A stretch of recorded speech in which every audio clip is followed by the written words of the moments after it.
If you're an ADHD woman and you've been accused of being too rigid in your thinking, then this video is for you. In this video, I'm going to share with you why many ADHDers struggle with black and white thinking, and then I'm going to give you some tips and tricks to discover the gray zone in your own thinking patterns. And if you struggle with this, you're not alone. I'm an ADHD coach, and I'm also a late diagnosed ADHDer myself, and I know firsthand how hard it can be to manage rigid thinking, as well as harboring big feelings and suffering with low self-esteem, even RSD. If you'd like support, I'm offering a free consultation. There is a link to book a call with me in the description of this video. I'd love to chat with you to see how I can support you. There are many reasons why those of us with ADHD may fall into black and white thinking, like, for example, our strong sense of justice. There's a misconception that only autistic people have a strong sense of justice. A lot of ADHDers do as well. We also have working memory limitations, which makes it harder for us to hold multiple options and perspectives in our mind. Executive function deficits are another culprit to all or nothing thinking because our ability to have flexible thinking is located in the prefrontal cortex where we house our executive functions. It's common for ADHDers to struggle with transitions as well, as many of us are perfectionists, and being a perfectionist is a very rigid way of thinking and doing things. Let me know in the comments if you can relate to any of this.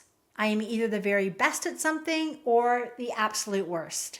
There's definitely no gray zone in that way of seeing yourself. I personally believe that many of us, myself included, are more rigid because of the trauma that comes with being an ADHDer. The world can feel like it's been really harsh to us through countless criticisms, and the more difficult things feel because of the struggles that we have to get the same reserve as dopamine and motivation, the harsher we become in some situations. Now, this is not a blanket statement that I am saying every ADHDer is rigid, because through practicing mindfulness, we can change how the neurons in our brain fire together. All people, not just ADHDers, have something called the default mode network in our brains. The default mode network, or DMN, is unconscious and it runs on autopilot. Have you ever driven to work and then realized you're at work but you don't remember the exact experience of getting there? That's because of your default mode network. You know that saying that neurons that fire together wire together? This is exactly the essence of the DMN.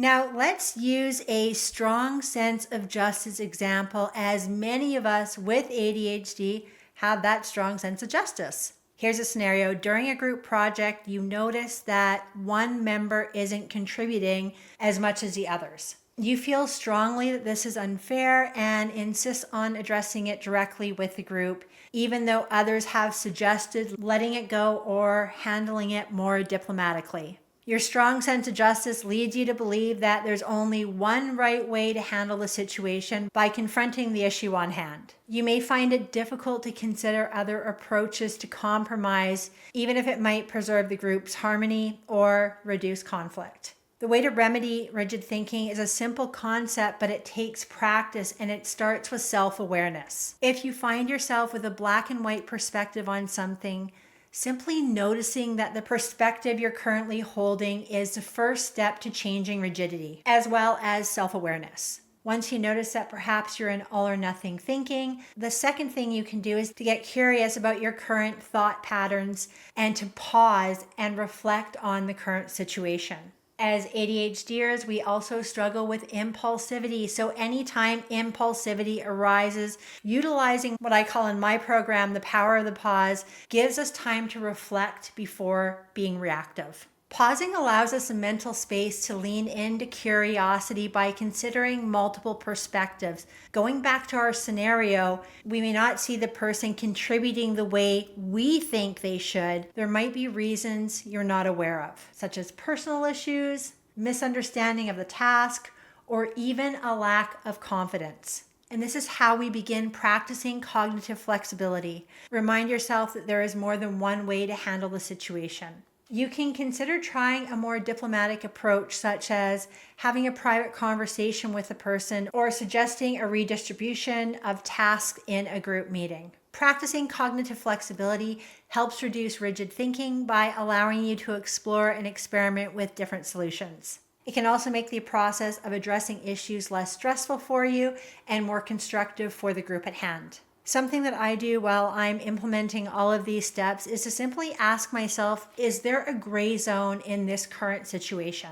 I then create almost a mental map of what I can add to this gray zone, and this is the essence of cognitive flexibility. Now, with ADHD, because of our executive dysfunctions, working this problem out in your brain might pose as difficult. So you can mind map on a piece of paper. I love mind mapping in a journaling-like sense because it almost gives me that bird's eye view of the situation rather than being right in the eye of the storm where I lack perspective. My final tip is that if you struggle to do this on your own, finding the gray zone in rigidity, then working with an ADHD coach can help you manage situations like this, because any good coaching relationship is a collaboration between you and your coach. My personal coaching practice is rooted in positive psychology and neuroscience because I truly believe that we can rewire how we see and experience the world, and sometimes having the right person in your corner to help can make all the difference. Even as an ADHD coach myself, I too have a coach because I don't always notice my blind spots either.